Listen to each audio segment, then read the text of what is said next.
Merhaba arkadaşlar, örgü kanalıma hoş geldiniz. Kız çocuklarımız için çok kolay model tığ işi elbise yaptım. Bugün bu elbisenin yapılışını sizlere anlatmak istiyorum. Elbisenin örgüsü çok kolay arkadaşlar. Yapacak olduğunuz çocuğun büyüklüğüne göre bu yakadan zincir yaparak başlıyoruz. Ben bugün elbise anlatımını 0-1 yaş olacak şekilde yapıyorum. Bugün bu elbiseyi 3-6 aylık bir bebek için yaptım. Siz daha büyük bebek için yapmak istiyorsanız bu arttırma sırasını benim yaptığımdan 1-2 sıra fazla yaparsanız 1 yaşındaki çocuk için olacaktır. Yeni doğan bebeğe de olur arkadaşlar. Yeni doğan bebek için yapacaksanız arttırma sırasını 1 sıra eksik yaparsanız yeni doğan bebek için olacaktır. Arkadan düğmeli yaptım bakın.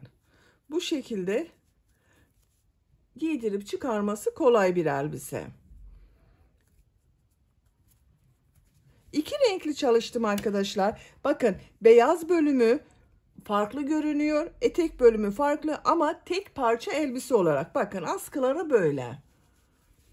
Askılarını ayrı ördüm. Çok güzel bir elbise modeli. Elbise örgüsünde iplik olarak beyaz iplikten 50 gram iplik kullandım. Bu renk iplikten de arkadaşlar 100 gram yumak bir iplik vardı. Onu kullandım. Toplam 150 gram ipliğe ihtiyacımız var. Tığ olarak 5 numara 3 milimetre tığ kullandım. Sizin eliniz sıkıysa 3,5-4 milimetre tığlar kullanmanızı tavsiye ederim arkadaşlar. Tığ işi örgülerde el sıkı olduğu zaman örgüler çok sert olur. Buraya da dikmek için bir tane düğme kullandım bakın. Çok güzel arkadaşlar. Modeli de çok kolay. Bir günde örüp bitirebileceğiniz bir elbise modeli. Askılarım burayı çiçek süslemeli yaptım. Siz de bunun gibi çiçek süsleme yapmak isterseniz çiçeğin olduğu YouTube linkini ben izlediğiniz bu elbise videosunun açıklama bölümüne ekliyorum. Siz izlediğiniz bu videonun açıklama bölümünde bulunan kolay puf çiçekleri linkine tıklarsanız bunun gibi bir süsleme yapabilirsiniz. Fiyonk süsleme yapabilirsiniz. Tercihinize göre süsleme yapmadan da kullanabilirsiniz. 3-6 aylık için yapıyorum dedim. Ölçülerini videonun sonunda söylüyorum arkadaşlar. Videonun sonunda elbisenin ölçülerini görebilirsiniz. İpliği tığı hazırlayalım. Hep birlikte bu güzel ve şirin elbisenin örgüsüne başlayalım. Örgü kanalıma abone değilseniz abone olmayı unutmayın lütfen. Örgü kanalıma abone olmak ücretsiz.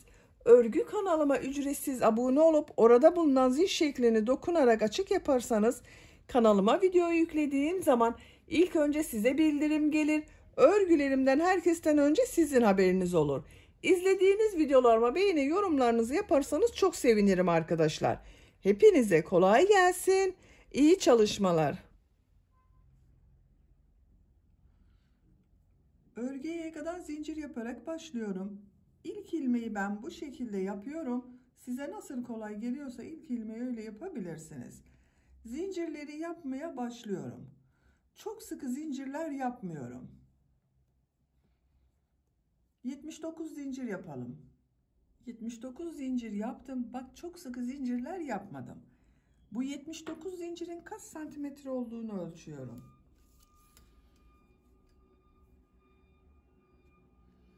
30 santimetre zincir uzunluğu var. İnç olarak da ölçüyorum. 12 inç zincir uzunluğu var arkadaşlar. Benim elimin sıklığına göre 30 santimetre için 79 zincir yaptım. Bu sırada yaka ayrımlarını yapacağız trabzanlarla birlikte. Tığ üzerine iplik alıyorum. 3 ilmek atlıyorum. 1, 2, 3, 4. ilmek içine trabzan yapıyorum. Bu 3 ilmek atladığımda bir trabzan. Buraya 10 trabzan yapıyorum. Bak bu 1, 2, 3,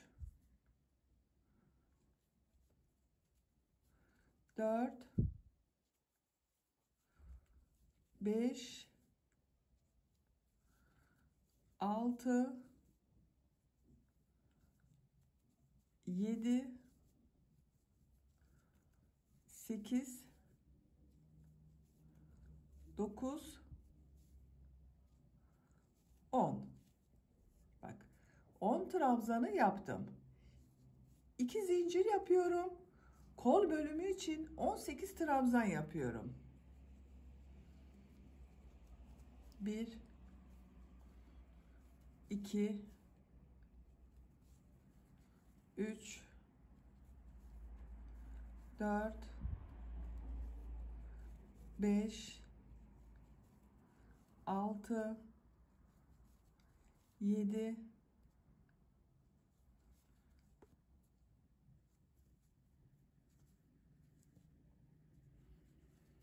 8 9 10 11 12 13 14 15 16 17 18. Bak kol için 18 trabzan yaptım. 2 zincir yapıyorum. Buraya 20 trabzan yapıyorum. Siz burayı kaç trabzan yaptıysanız burayı da 2 katı yapacağız arkadaşlar.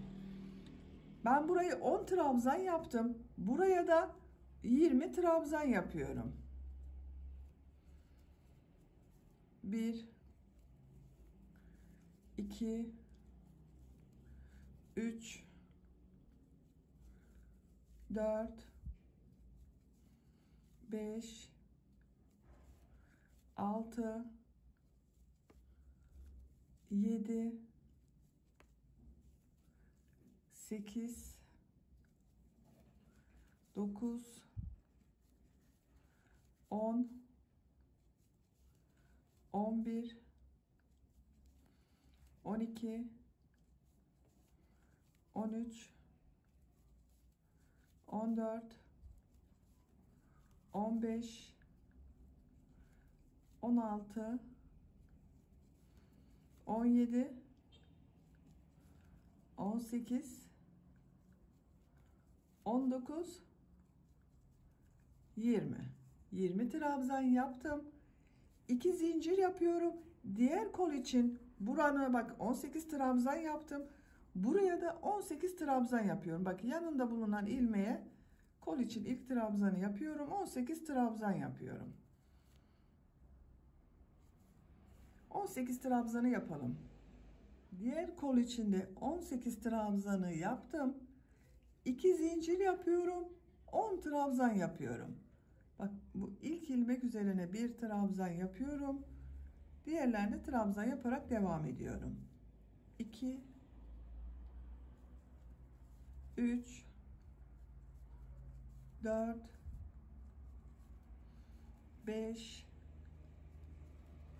6 7 8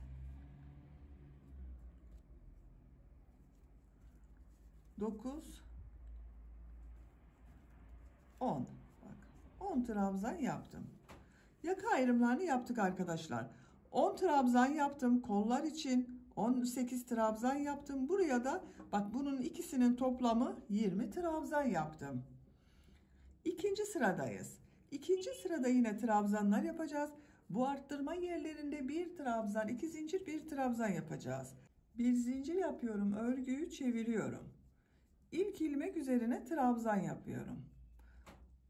10 trabzanı yapıyorum. Bak 1 2 3 4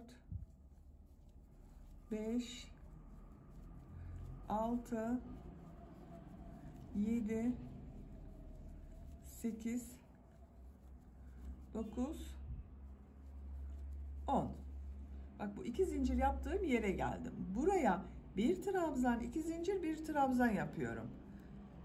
Bak bir trabzan yaptım. 2 zincir yapıyorum. Aynı 2 zincir üzerine bir trabzan daha yapıyorum. Bir trabzan, 2 zincir, bir trabzan oldu. Kol bölümünde bulunan ilmekler üzerine trabzan yaparak devam ediyorum.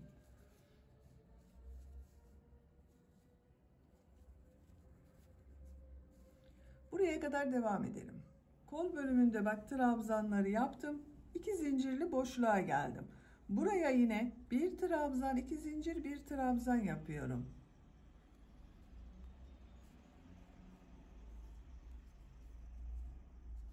Diğer ilmeklere birer defa trabzan yapıyorum.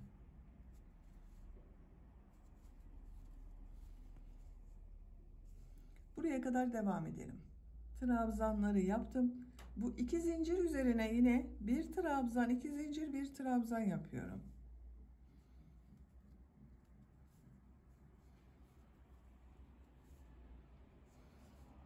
Diğer ilmeklere trabzan yaparak devam ediyorum.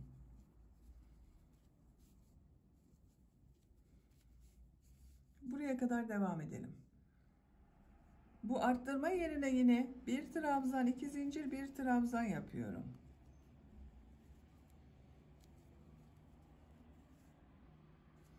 Diğer ilmeklere trabzan yaparak devam ediyorum.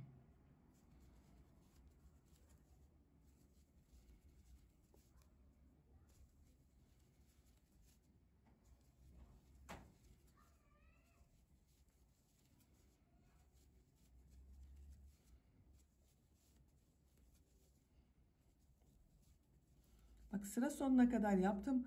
Burada 3 ilmek atlayarak yaptığım bir trabzan vardı.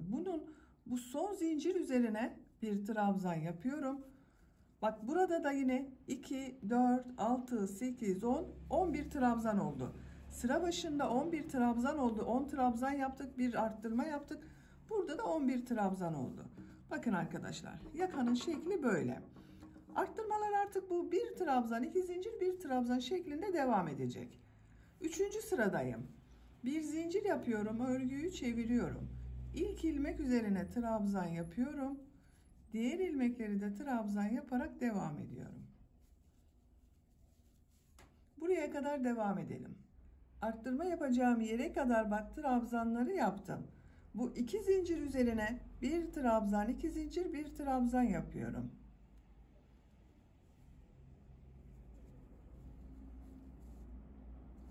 Diğer ilmeklere trabzan yaparak devam ediyorum. Bakın arkadaşlar, burada yine bir trabzan, 2 zincir, bir trabzan yaptım. Trabzanları yaparak devam edelim. Burada ve burada yine bir trabzan, 2 zincir, bir trabzan yapalım. Sıra sonuna kadar tamamlayalım. Sıra sonuna kadar tamamladım. Bak arttırma yerlerinde bir trabzan, 2 zincir, bir trabzan yaptım. Diğer ilmeklere birer defa trabzan yaptım. Yakanın şekli böyle.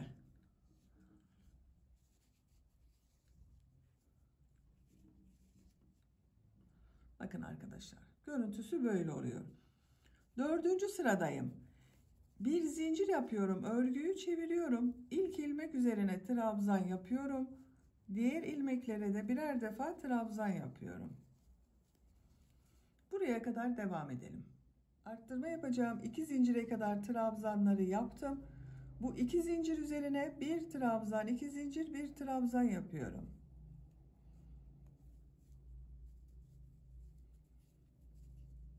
Diğer ilmeklere birer defa trabzan yapıyorum.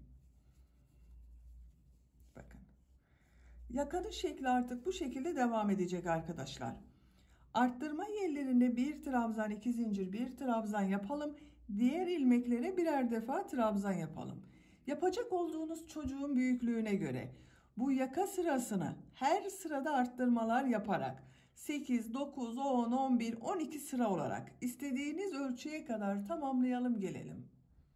Yaka örgüsünü bu 4 yerden bir trabzan, 2 zincir, bir trabzan arttırmalar yaparak 9 sıra olarak tamamladım.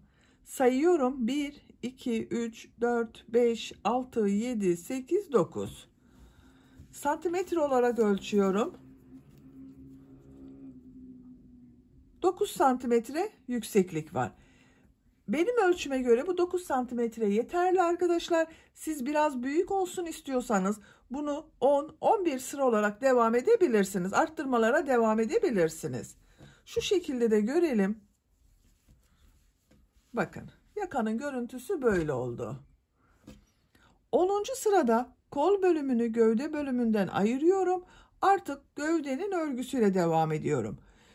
kolları ayırmadan önce bak bu iki ucu birleştiriyorum. Tek parça olarak gövde yapıyorum arkadaşlar. Bak en son ilmek ile diğer tarafta bulunan şu ilk ilmeği ilmek kaydırma yaparak sırayı birleştiriyorum. Bakın tek parça oldu. 2 zincir yapıyorum. Örgüyü çeviriyorum. Bu ilk ilmek üzerine trabzan yapıyorum. Diğer ilmekleri de trabzan yaparak devam ediyorum. Buraya kadar devam edelim. Buraya kadar trabzanları yaptım. Bu arttırma yaptığım 2 zincir üzerine bak bu arka bölüm için 2 trabzan yapıyorum.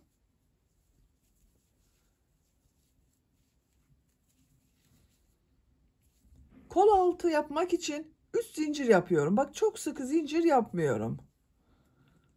3 zincir yaptım. Tığ üzerine iplik alıyorum. Kolda bulunan bütün ilmekleri atlıyorum. Bak bu 2 zincir üzerine ön bölüm için 2 trabzan yapıyorum.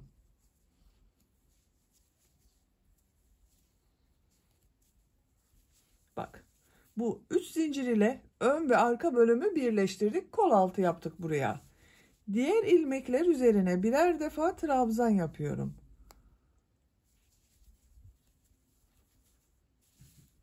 Buraya kadar devam edelim. Diğer arttırma yerine kadar bak ön bölümde trabzanları yaptım. Bu 2 zincir üzerine ön bölüm için 2 trabzan yapıyorum.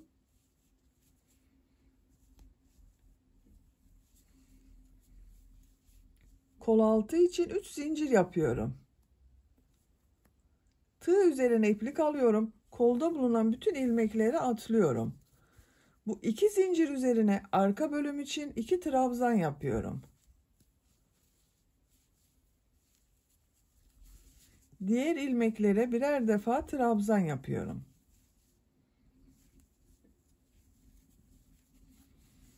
Bak diğer kol altında buraya yaptım. Bu sıra sonuna kadar devam edelim. Sıra sonuna kadar trabzanları yaptım. Son ilmek ile bu ilk ilmeği ilmek kaydırma yaparak sırayı birleştiriyorum. Bakın arkadaşlar bu şekilde oldu. Görüntüsüne bakalım. Bakın. Kol altları için 3'er zincir yaptım. Ön ve arka bölümü birleştirdim. Bir sıra daha beyaz renk iplik ile trabzan sırası yapıyorum. 2 zincir yapıyorum. Örgüyü çeviriyorum. İlk ilmek üzerine trabzan yapıyorum. Bu sırada her ilmek üzerine birer defa trabzan yapıyoruz.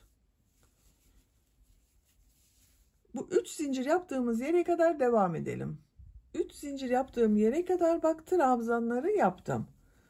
Burada zincirler üzerine de trabzan yapıyorum. Bak çok sıkı yapmayalım diye onun için söyledim arkadaşlar. Trabzan yapması kolay olsun diye. Bak 1 2 3. Diğer ilmeklere birer defa trabzan yapıyorum. Buraya kadar devam edelim. Zincir yaptığım yere kadar trabzanları yaptım. Bak bu zincirler üzerine de birer defa trabzan yapıyorum.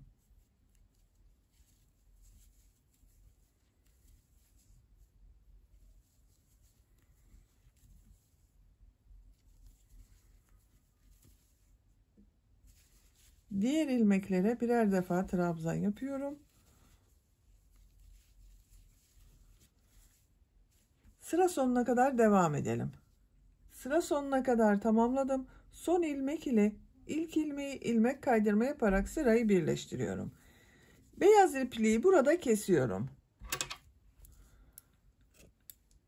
Modelli bölümü renkli iplik ile yapıyorum.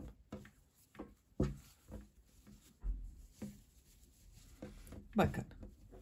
Bu şekilde oldu. Bu renk bir iplik kullanıyorum arkadaşlar. Siz istediğiniz renk iplikleri kullanabilirsiniz.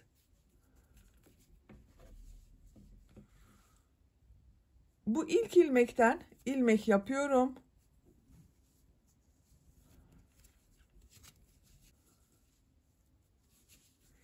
2 zincir yapıyorum. Modelleri bu sırada 2 trabzan, 2 zincir, 2 trabzan şeklinde yapıyorum. Tığ üzerine iplik alıyorum. Bak bu ilk ilmek içerisine bir trabzan yapıyorum. Bu yaptığım 2 zincirde bir trabzan oluyor. 2 zincir yapıyorum. Tığ üzerine iplik alıyorum. Aynı ilmek içine 2 trabzan yapıyorum.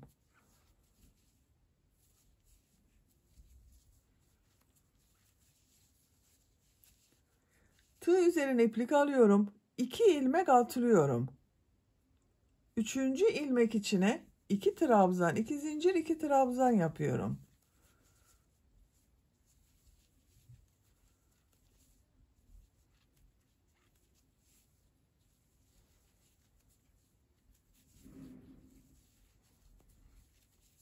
Bak. Tığ üzerine iplik alıyorum. 2 ilmek atlıyorum.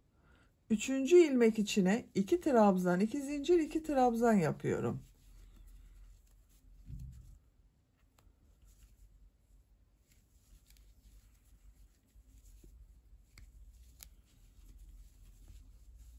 Bu şekilde.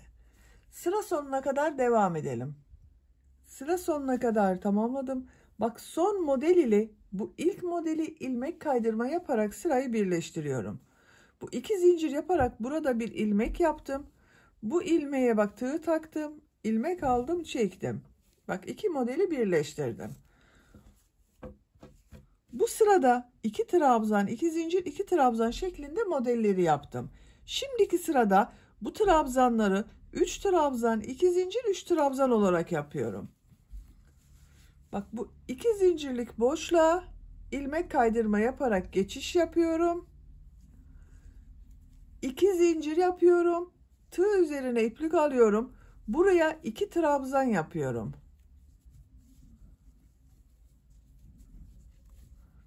Bak bu 2 zincirde 1 trabzan, 3 trabzan oldu. 2 zincir yapıyorum. Aynı bak boşluğa 3 trabzan yapıyorum.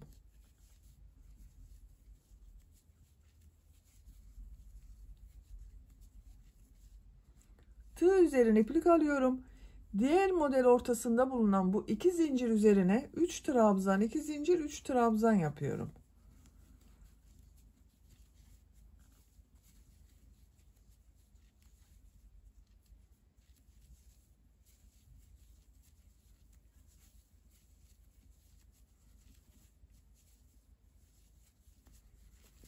Bak 3 trabzan, 2 zincir, 3 trabzan yaptım. Tığ üzerine iplik alıyorum. Diğer model üzerine de 3 trabzan, 2 zincir, 3 trabzan yapıyorum.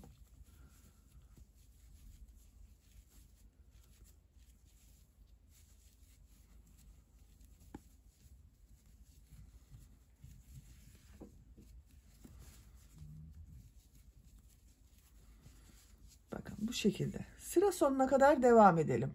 Sıra sonuna kadar modelleri yaptım. Son ilmek ile bak bu ilk modeli ilmek kaydırma yaparak birleştiriyorum.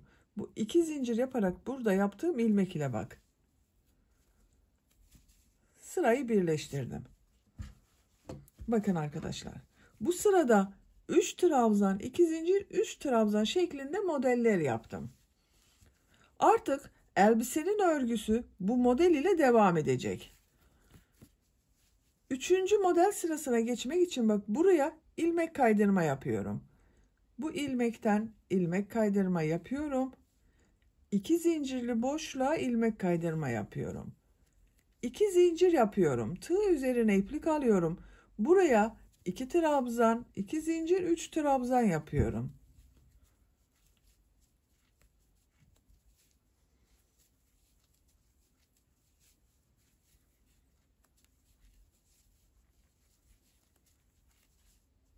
Tığ üzerine iplik alıyorum.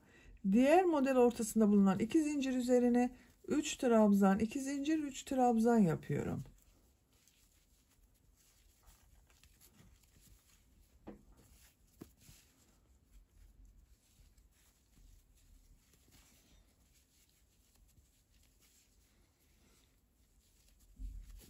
Bu şekilde. Elbisenin örgüsünü 3 trabzan, 2 zincir, 3 trabzan şeklinde modeller yaparak sırayı tekrarlayarak tamamlayalım. Elbisenin etek örgüsünü 13 model sırası olarak tamamladım. 1, 2, 3, 4, 5, 6, 7, 8, 9, 10, 11, 12, 13. 14. sıradayım. 14. sırada uç bölümde farklı bir model yapıyorum. Siz tercihinize göre bu etek yüksekliğini daha az veya daha çok sıra sayısını tekrarlayarak yapabilirsiniz arkadaşlar. Ben 13. sırada bitirdim. İlmek kaydırma yaparak bakın burada birleştirdim. Bir zincir yapıyorum. Tığ üzerine iplik alıyorum. Bu 2 zincirli boşluğa 4 trabzan yapıyorum. 1 2 3 4 2 zincir yapıyorum. Minik bir pıtırcık yapıyorum arkadaşlar buraya. Bakın şu şekilde görelim. Daha net görünür. Şu ilmeği şu şekilde alıyorum. İlmek aldım, çektim. İlmek alıyorum. 2 ilmek içinden çıkarıyorum. Bakın buraya minik bir pıtırcık yaptım. Tığ üzerine iplik alıyorum. Bu 2 zincirli boşluğa 4 trabzan daha yapıyorum. Toplam 8 trabzan oluyor. 2 3 4. Bakın. Görüntü böyle oldu. Bir zincir yapıyorum. Bu iki model ortasına sık iğne yapıyorum. Bakın boşluğa. Bir zincir yapıyorum. Tığ üzerine iplik alıyorum. Diğer model ortasına 4 trabzan yapıyorum.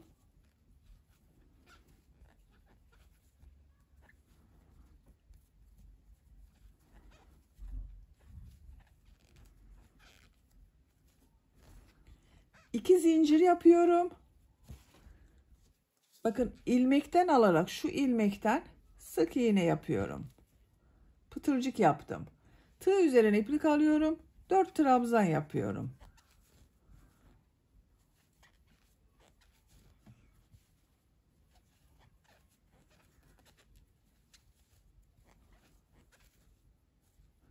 Bir zincir yapıyorum.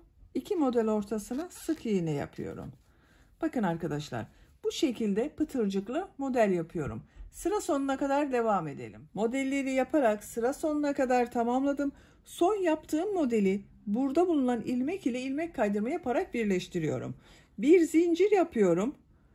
Bu ilmeğe bakın tığı takıyorum. İlmek aldım, çektim. Tığ üzerinde bulunan ilmekten de çekiyorum. İpliği kesiyorum.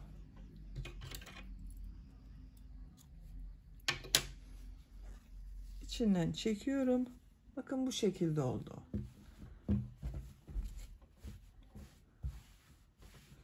Böylece etek bölümünü tamamen bitirmiş oldum.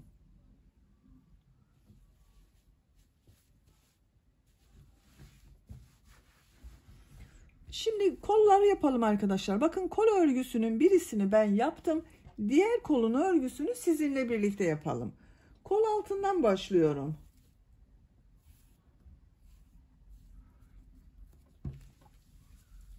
Kol altında bakın bu ortada bulunan ilmekten iplik bağlıyorum.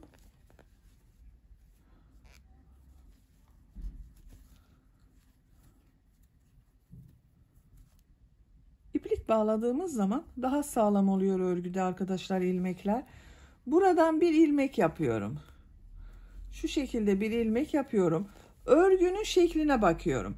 Bakın yaka örgüsünü yaparken bu şekilde devam ettim arkadaşlar. Şimdi bakın böyle devam etmem gerekiyor. Onun için örgüyü çeviriyorum. Tığ üzerine iplik alıyorum.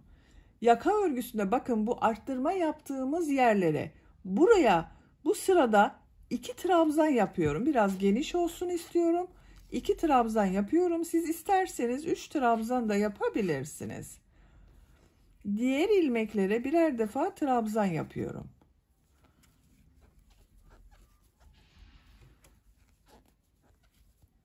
Bakın. Bu arttırma yerine 2 trabzan yaptım. İlmeklere birer defa trabzan yaptım. Sıra sonuna kadar devam edelim. Sıra sonuna kadar tamamladım. Buraya da 2 trabzan yapıyorum arkadaşlar. Bakın sıra başında bu arttırma yerine 2 trabzan yaptım. Buraya da 2 trabzan yapıyorum. Siz biraz kol geniş olsun derseniz bunu 3'er trabzan da yapabilirsiniz. 2 trabzan yaptım. Bu ilk yaptığım ilmek ile ilmek kaydırma yaparak bakın burayı birleştiriyorum. Boşluk görünmedi. Bakın bu şekilde oldu. Kolun örgüsü bu sayı ile devam edecek. Bir zincir yapıyorum. Örgüyü çeviriyorum. Örgüyü çevirerek örüyorum. Bu ilk ilmek üzerine trabzan yapıyorum. Diğer ilmekleri de trabzan yaparak devam ediyorum.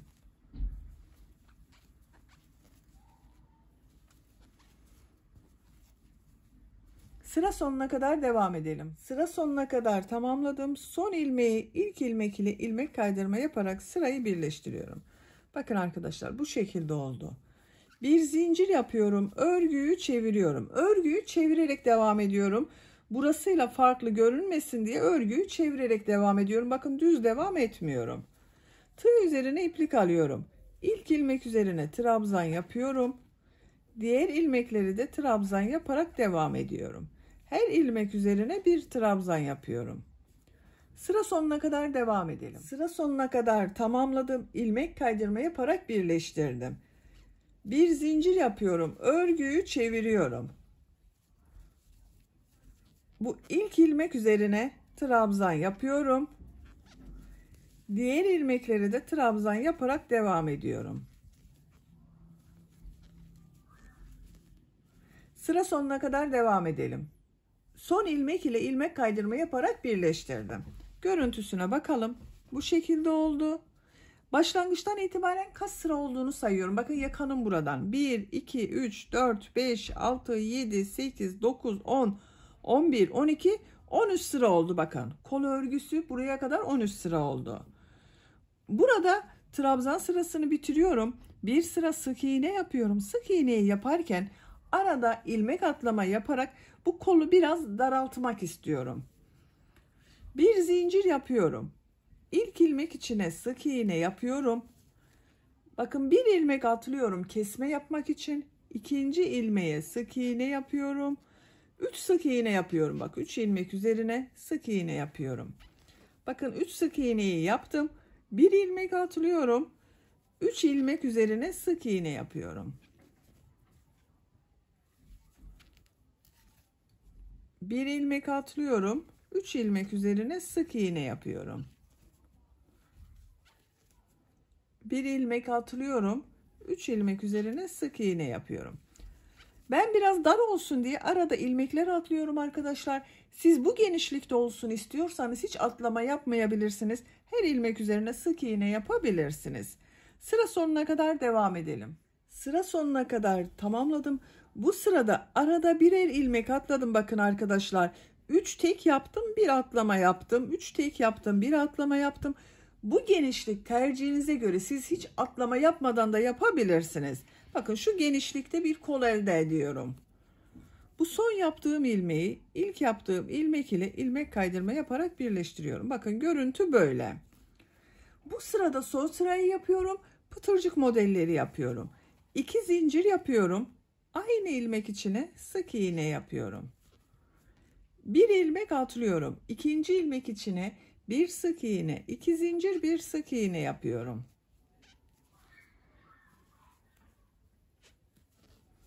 Bir ilmek atlıyorum. İkinci ilmek içine bir sık iğne, 2 zincir, bir sık iğne yapıyorum. Bakın bu şekilde pıtırcık modelleri yapıyoruz. Diğer kolu bakın bu şekilde yaptım. Aynısını yapacağız arkadaşlar. Sıra sonuna kadar devam edelim. Sıra sonuna kadar yaptım. Son yaptığım ilmeği burada yaptığım ilk ilmek ile ilmek kaydırma yaparak sırayı birleştiriyorum. İpliği kesiyorum.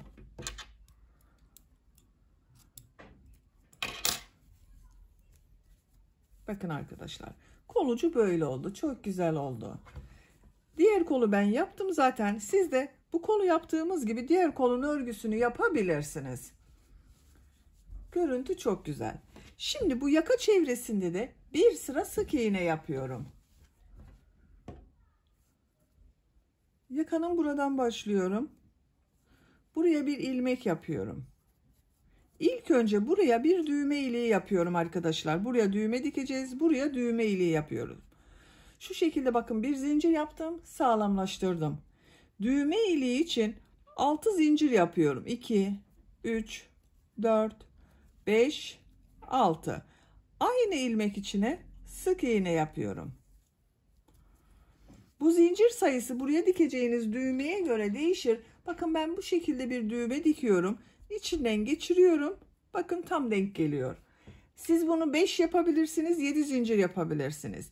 İlmekler üzerine sık iğne yaparak devam ediyorum. Her ilmek üzerine bir sık iğne yapıyorum.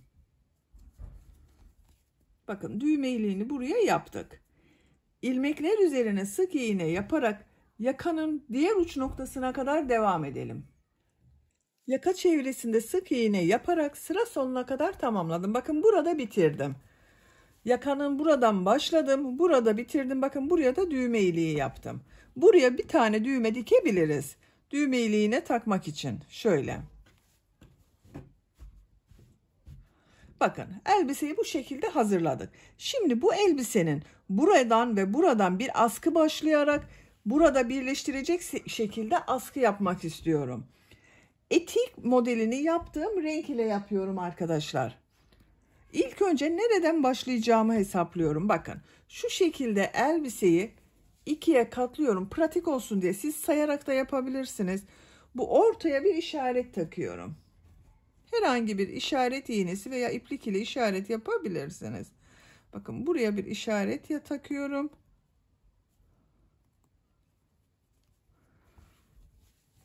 Buradan sayıyorum.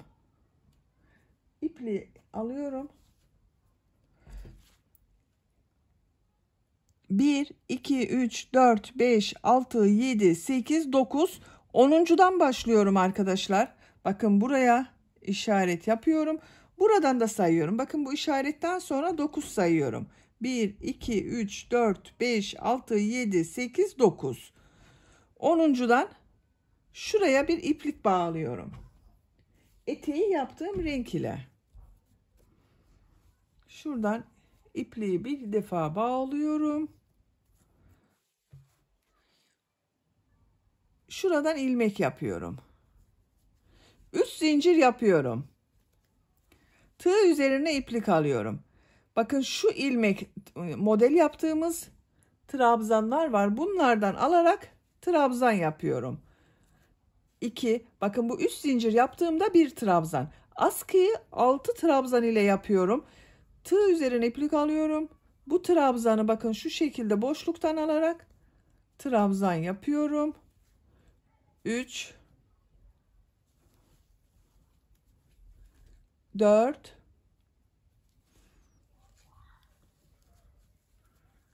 5. Bakın 6.'yı buradaki ilmekten alıyorum. 6 trabzan yaptım. 3 zincir yapıyorum. Örgüyü çeviriyorum. Tığ üzerine iplik alıyorum. Bu ilk ilmeği bak yapmıyorum. İkinci ilmeğe trabzan yapıyorum. Bu 3 zincir bir trabzan oluyor. 6 trabzan yapıyoruz bununla birlikte. 1, 2, 3, 4,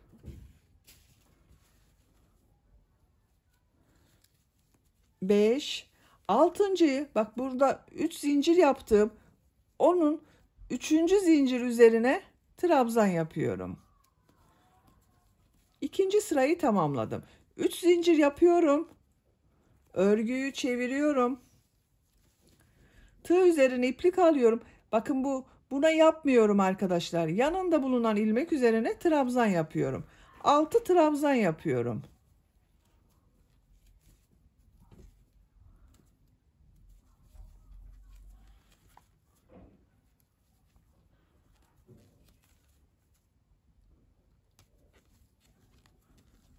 Bakın bu şekilde.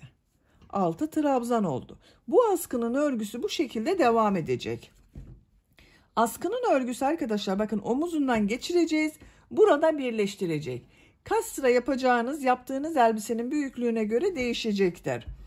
Diğer askıyı da başlayalım. İki askının örgüsünü birlikte yaparız. Bakın buradan şu model bakın. Bunda modelden başladım. Bunda bu modelin sonuna geçiyorum. Buradan iplik bağlıyorum. 3 zincir yapıyorum. Bunu çıkarıyorum artık.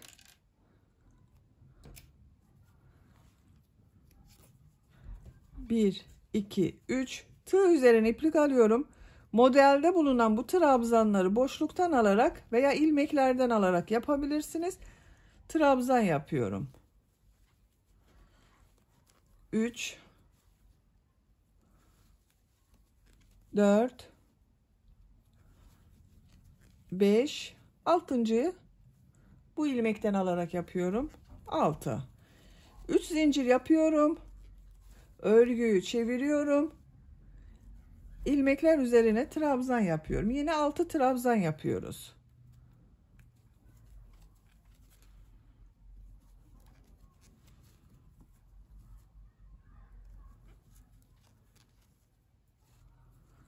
Bakın son trabzanı bu zincir üzerine, son zincir üzerine yapıyorum arkadaşlar. 6 oldu. Bu askının örgüsünü ve bu askının örgüsünü, her iki askının örgüsünü omuzundan geçip burada birleştirecek şekilde bu 6 trabzan ile tekrarlayarak tamamlayalım. Her iki askının örgüsünü tamamladım arkadaşlar. Bakın bu şekilde oldu. Kaç sıra yaptığımı sayıyorum. 1, 2, 3, 4, 5, 6, 7, 8, 9, 10, 11, 12, 13, 14, 15, 16, 17, 18, 19, 20, 21, 22, 23, 24, 25, 26, 27, 28, 29, 30 sıra yaptım. Siz elinizin sıklığına ve yaptığınız elbisenin büyüklüğüne göre bu sıra sayısı değişecektir arkadaşlar. Bakın şu şekilde tutun. Böyle yerleştirin. Buraya kadar denk gelmesi gerekiyor. Eksik veya fazla sayıda yapmanız gerekebilir. Her iki askıyı da bakın tamamladım ben. İplik bıraktım biraz şu şekilde. Son sırada bunun ucuna da iğne taktım. Bunu buraya dikiyorum. Şöyle bakın yerleştiriyorum. Kaç sıra yaptığımı sayıyorum. Bakın şu birleştirme yaptığım buradan sonra 2, 4, 6 sıra saydım. 6 trabzan sırasını bak ilmek saydım. Buradan dikiyorum. Şöyle ters çeviriyorum.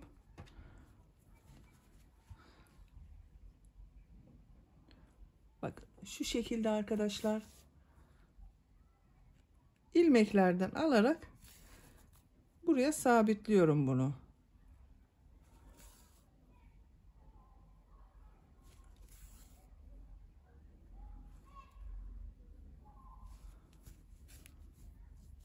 Bakın birleştirmesini yaptım. İpliği de şu şekilde içinde kaybediyorum. Diğer askıyı da aynı şekilde dikelim.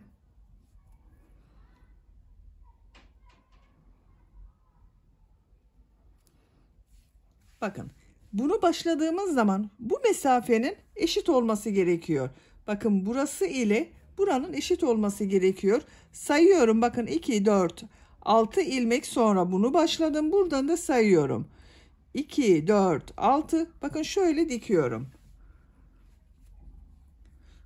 Bu bittiği yerden sonra 6 ilmek kalıyor arkadaşlar. Buradan başlıyorum. Dikmeye başlıyorum. Bunu diktiğimiz gibi dikelim, bitirelim. Diğer askıyı da diktim. İpli iğne yardımıyla içinde kaybettim arkadaşlar. Bakın elbisenin örgüsünü böylece tamamladım. Askılı görünümlü güzel bir elbise yaptım. Bakın etek bölümünün görüntüsü böyle. Çok şık ve güzel oldu arkadaşlar. Elbiseyi bu şekilde kullanabiliriz veya bakın askıların bu birleşim yaptığımız yere herhangi bir süsleme yapabilirsiniz. Ben bugün bu şekilde bir çiçek süsleme yapmak istiyorum. Bakın bu hazırlamış olduğum çiçeği buraya dikiyorum arkadaşlar. Çok güzel bir görüntü elde ediyorum. Siz de bu çiçeklerden yapmak isterseniz bu çiçeğin olduğu YouTube linkini ben izlediğiniz bu elbise videosunun açıklama bölümüne ekliyorum. Siz izlediğiniz bu videonun açıklama bölümünde bulunan Tığ işi çiçek linkine tıklarsanız bunun gibi bir çiçek yapabilirsiniz veya kendinize göre başka süslemeler de yapabilirsiniz. Bakın çok güzel oluyor. Elbisenin bitmiş olarak size ölçülerini de söylüyorum. Bakın buradan ölçüyorum. 22 santimetre. Yüksekliğini ölçüyorum. Kol altından yüksekliğini ölçüyorum. 23 santimetre. Omuzdan itibaren etek ucuna kadar olan yüksekliği ölçüyorum. 34 santimetre. Bugün ben bu elbiseyi 3-6 aylık bir bebek için yaptım. Ama 0 aydan itibaren kullanılabilir bir ölçü arkadaşlar. 0-6 aylık bebeği olacak bir elbise. Örgü anlatımının da sonuna gelmiş oldum. Beni dinlediğiniz ve izlediğiniz için hepinize çok teşekkür ederim. Örgü kanalıma abone değilseniz abone olmayı unutmayın lütfen. Örgü kanalıma abone olmak ücretsiz. Örgü kanalıma ücretsiz abone olup orada bulunan zil şeklini dokunarak açık yaparsanız kanalıma video yüklediğim zaman ilk önce size bildirim gelir. Örgülerimden herkesten önce sizin haberiniz olur. İzlediğiniz videolarıma beğeni ve yorumlarınızı yaparsanız çok sevinirim arkadaşlar. Sizlerle yeni örgülerde görüşmek dileğiyle. Hoşça kalın, sevgiyle kalın.